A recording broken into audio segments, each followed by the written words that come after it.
Bonjour cher Warrior, bonjour les followers, Sébastien Batibanga pour la chaîne Curly New York. Aujourd'hui on parle de la drépanocytose et des traitements, des soins, des thérapies disponibles pour soigner ou guérir les patients atteints de la drépanocytose. C'est une maladie rare qui touche particulièrement des Noirs, des Africains, des Afro-descendants, mais également des Indiens.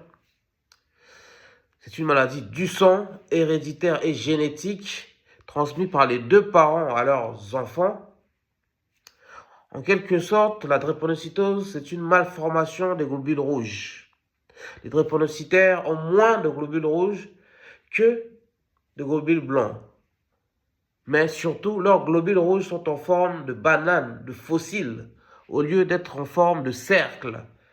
Et ces globules rouges en forme de croissant bloquent la circulation normale de l'oxygène dans le sang. Du coup, les organes ne sont pas alimentés par l'oxygène, ce qui provoque des crises vaso-occlusives. Ce sont des crises de douleur intenses comparables aux douleurs ressenties lors d'un accouchement sans péridurale. Donc la drépanocytose est une maladie rare. Selon l'Organisation mondiale de la santé, c'est la 4e urgence médicale au monde. Et jusqu'à aujourd'hui, cette maladie est incurable.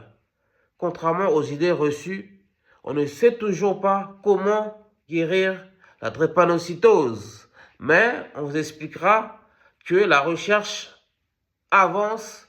À la fin de cette vidéo, on va vous donner quelques pistes pour guérir cette maladie grave qui touche l'Afrique, qui touche les Africains, les Afro-descendants, les Noirs du monde entier. Par exemple, aux États-Unis, un Afro-Américain sur 10 est drépanocytaire.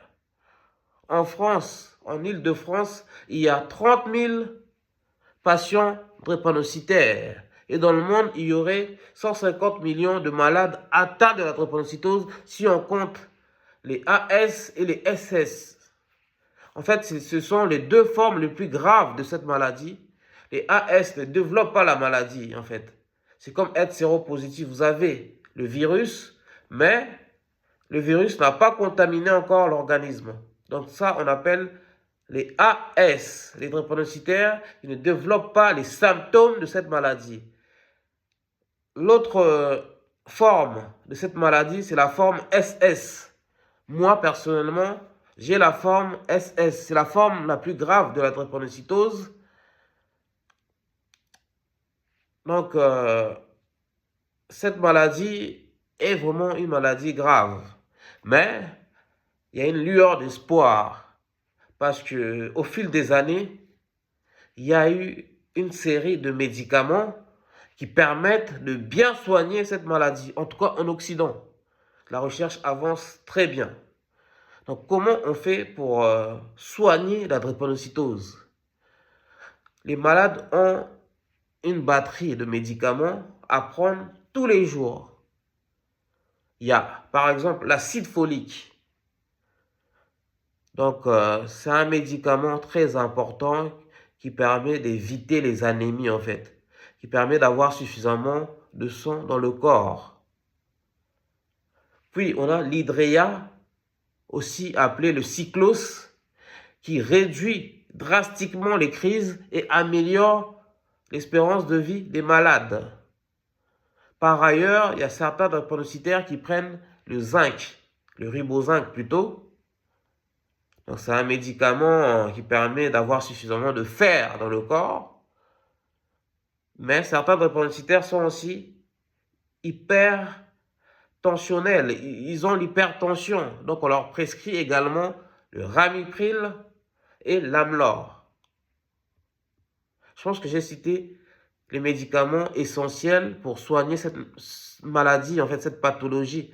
Et il y a aussi l'oraciline, en fait. Donc, ça fait 6 médicaments très importants pour les drépanocytaires à prendre tous les jours jusqu'à la fin de sa vie. Certains malades ont plus de médicaments que ça, mais En règle générale, les drépanocytaires n'ont pas plus de 10 médicaments à prendre par jour, en fait. Là, franchement, c'est pour des malades qui se portent bien, qui font rarement de crise et que ces médicaments leur permettent d'avoir une vie à peu près normale. Mais sauf qu'il y a des drépanocytaires qui ont des problèmes de hanches, qui sont handicapés, qui n'arrivent pas à étudier, qui font des crises vaso-occlusives tous les mois. Ces drépanocytaires sont traités d'une autre manière. En général, ils ne supportent pas l'hydréa ou le cyclose. Donc, on leur fait des transfusions à peu près tous les mois, tous les 40 jours. On lave leur sang contaminé pour leur mettre du sang neuf.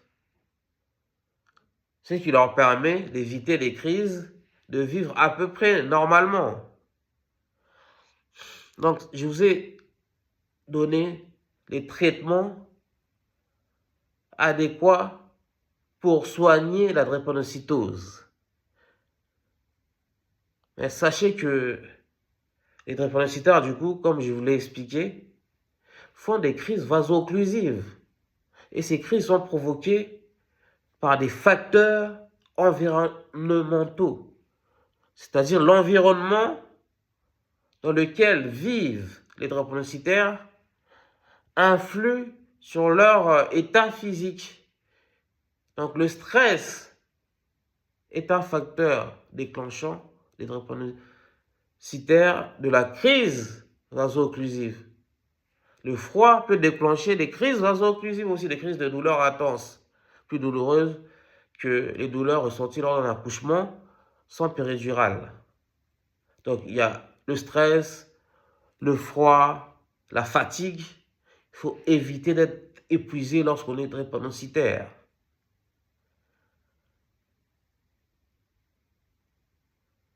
Le manque de sommeil peut provoquer des crises vaso-occlusives.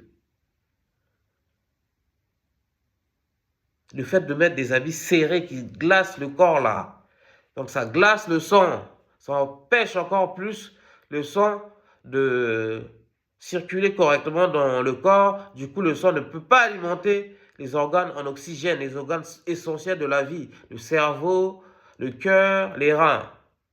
D'où les crises vaso-occlusives. Il y a pas mal de facteurs comme ça qui déclenchent les crises vaso-occlusives. Lorsqu'on est drépanocytaire, on ne doit pas faire du sport en compétition.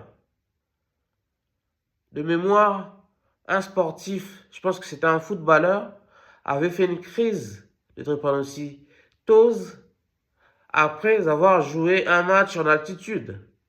Je ne vais pas dire son nom ici pour me tromper ou pas, mais de mémoire, je me souviens de cette histoire. Donc, lorsque le drépanocytaire fait une crise vaso-occlusive, qu'est-ce qu'il doit faire? Lorsqu'il commence à ressentir des douleurs, le drépanocytaire doit prendre déjà un Doliprane pour commencer. On commence de manière soft, de manière légère, par un Doliprane à prendre, pardon. Et on attend 4 heures. Si pendant ces 4 heures, le Doliprane ne fait aucun effet, on monte de niveau. Tu prends l'Acupan par exemple. Et si on prend l'Acupan, on attend 4 heures encore, les douleurs ne cessent d'augmenter, là, on monte encore de niveau. Le paracétamol, on prend le dafalgan codéiné. Donc il y a de la codéine dans ce médicament, un peu de morphine. Ça s'appelle le dafalgan codéiné. Et si après 4 heures, il n'y a toujours rien, moi je vous conseille directement de prendre le téléphone, d'appeler le SAMU, de dire que je suis drépanocytaire, je fais une crise vaso-occlusive, j'ai besoin d'une ambulance pour me rendre à l'hôpital, je suis suivi dans tel centre spécialisé comme Henri Mondor, l'hôpital Georges Pompidou, l'hôpital Tenon ou d'autres centres spécialisés. Mais avant d'aller à l'hôpital, bien sûr, je vous conseille aux drépanocytaires de se laver, de prendre une bonne douche chaude. En fait, c'est un conseil prodigué par les médecins. Ça fait descendre la température, ça fait descendre un peu la douleur. En tout cas, ça tempère la douleur avant de se rendre à l'hôpital. Et à l'hôpital, comment les drépanocytaires sont traités, sont soignés lorsqu'ils font une crise de drépanocytose, cette crise vaso-occlusive qui les handicape, hein. Franchement, c'est une crise de douleur intense. Et quand on fait ce genre de crise, mais on ne supporte pas la lumière parce que la lumière nous fait mal. On ne supporte pas le bruit parce que le bruit nous fait mal. Ça arrive que les drépanocytaires se roulent dessus et tout ça à cause de la douleur. Ils deviennent intenables, ils ne peuvent même pas s'asseoir, ils ne peuvent même pas s'allonger. Ce sont des crises douloureuses intenses. On a des migraines, non, pas des migraines. On peut avoir des mal de tête, des maux de tête, pardon, mais surtout, on a un mal de dos, mais insupportable. On a mal aux jambes, on ne peut pas marcher. On devient vraiment handicapé lorsqu'on fait ces crises de drépanocytose. Donc, lorsqu'on se rend à l'hôpital, les drépanocytaires sont pris de manière urgente, sont prioritaires par rapport aux autres malades. Parce qu'une crise de drépanocytose peut déclencher un syndrome thoracique aigu. C'est une question de vie ou de mort parfois lorsqu'on fait des crises drépanocytaires. Donc lorsque les drépanocytaires arrivent à l'hôpital, on leur prend en charge, on leur administre des antalgiques, mais surtout, on leur met de la morphine par intraveineuse, par perfusion. De la morphine, donc la morphine c'est une dérivée de l'héroïne. Hein. Ce n'est pas n'importe quel antidouleur.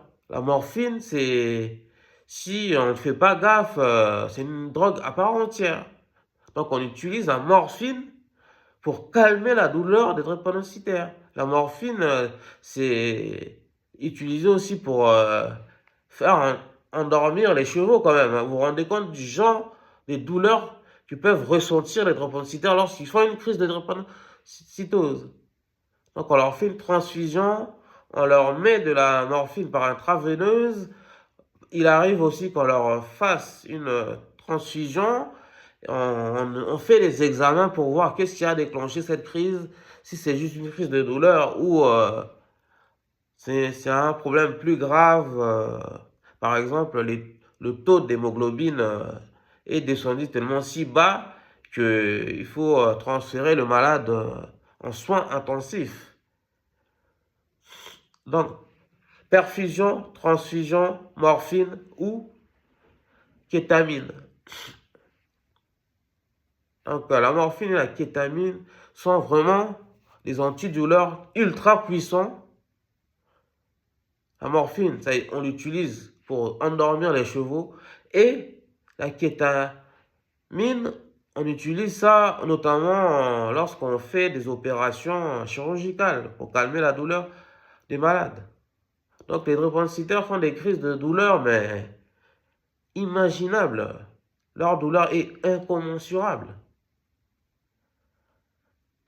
On a la chance en France d'avoir une médecine de pointe, une médecine développée, sophistiquée.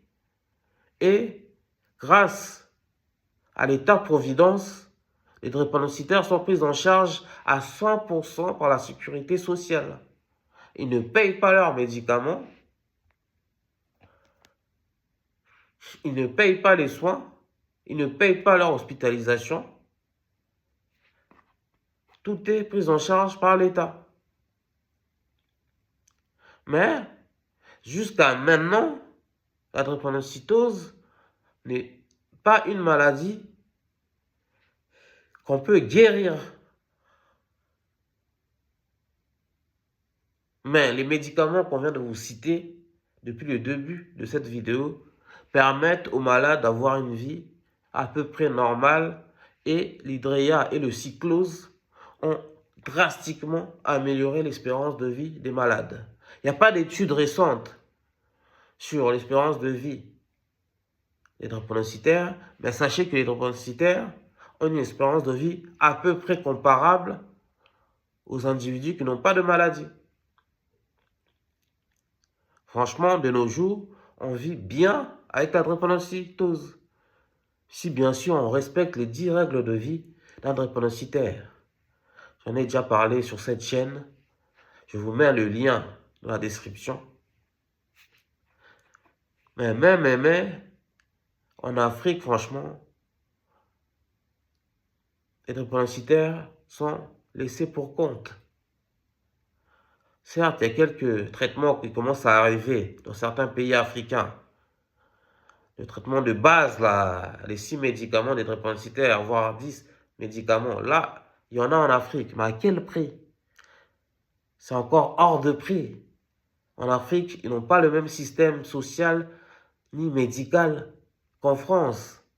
Et les parents sont pauvres, n'ont pas assez d'argent pour s'offrir ce genre de traitement. C'est déplorable. Il faut vraiment lutter pour faire connaître cette maladie. C'est quand même la 4e urgence médicale au monde. Ça fait à peu près un siècle que cette maladie existe. Mais en Afrique, les choses n'avancent pas. Les drépanocytaires continuent de mourir à 20 ans, à 30 ans, à 40 ans. Alors qu'en Île-de-France, ici, il y a des retraités de drépanocytaires. Rien que dans mon hôpital, l'hôpital Henri Mondor de Créteil, il y a beaucoup de drépanocytaires qui ont plus de 80 ans. En Afrique, c'est vraiment un fléau qui continue de tuer. Enfin, sachez que, oui, comme je l'ai brièvement dit, on ne peut pas guérir de la drépanocytose. Mais, cependant, cela dit, il y a désormais 2 thérapies qui permettent de guérir complètement de cette maladie. Vous m'avez bien entendu. Il y a 2 méthodes maintenant qui permettent de guérir complètement de cette maladie. D'une part, il y a la greffe de la moelle osseuse. Pour cela, il faut que le malade ait un frère ou un père ou une mère compatible, à même de lui donner, de lui faire don de son organe, de sa moelle osseuse. Et ça permet de guérir de la drépanocytose. Je connais des patients drépanocytaires qui ont guéri cette maladie, qui ne sont plus malades, grâce à la thérapie que je viens de vous dire, la greffe de la moelle osseuse. Mais c'est quand même une opération sensible, risquée. Mais c'est une opération, c'est une méthode médicale maîtrisée en France, maîtrisée aux États-Unis, maîtrisée dans les pays développés. Mais la France, franchement, est précurseur. Hein. Donc ça, c'est d'une part, on a la greffe de la moelle osseuse. D'autre part, ça c'est vraiment nouveau. Et c'est encore en étude, mais il y a des drépanocytaires qui ont déjà bénéficié de ça. Et c'est la thérapie génique. Ce qui est bien, avec cette méthode médicale, on n'a pas besoin d'un donneur. Ça consiste en fait à enlever la part du globule rouge contaminé et laisser la part du globule rouge non contaminé. Et en France, il y a des drépanocytaires qui ont bénéficié de cette thérapie génique et qui n'ont plus de maladie, qui se portent bien, qui n'ont pas fait de crise, qui ne font plus de crise du tout. Ils sont vraiment guéris totalement. Mais ça, c'est encore en étude, mais les malades les plus graves peuvent en bénéficier. Il faut avoir moins de 35 ans pour en bénéficier.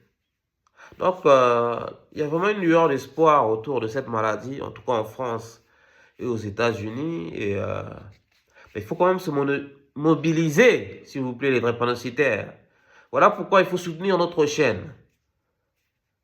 Si cette chaîne se développe, on va parler de plus en plus de la drépanocytose. Parce que c'est une maladie méconnue. En France, il y a le joueur de football Matuidi, d'origine congolaise, qui est parent, qui est mécène de cette maladie. C'est vraiment une maladie qui touche beaucoup d'Africains, beaucoup d'Afro-descendants. Mais on en parle peu, on n'en parle pas dans les médias. Parce que cette maladie a une mauvaise presse. On dit que c'est la maladie des Noirs. Mais c'est vrai, 90% des malades sont noirs. Et voilà pourquoi cette maladie est laissée pour compte. Hein. Il faut dire les choses telles qu'elles sont. Mais en France, franchement, on a la chance d'avoir des traitements de pointe, d'avoir des hôpitaux spécialisés d'une qualité rare, reconnue dans le monde entier. Franchement, moi je vous dis, franchement, la France est un beau pays, je le dis rarement, mais on a vraiment la chance de vivre dans un pays où les services publics fonctionnent. Donc lorsqu'on quitte la France, on va à l'étranger, on se rend compte de la chance qu'on a de vivre en France en fait. Enfin bref, je ne vais pas faire une dissertation sur le pays de Molière ou de Voltaire ou des philosophes de Lumière. Bref, donc voilà un peu le sujet sur les soins, les traitements, les médicaments, thérapies, sur la drépanocytose. Dites-nous ce que vous en pensez dans les commentaires. Je suis Sébastien Badjibanga, l'animateur de ce média. Ici, on parle de la culture et l'excellence noire. On parle de l'actualité et de la spiritualité africaine. On parle de la drépanocytose et des tabous et coutumes de la communauté noire. Peace out.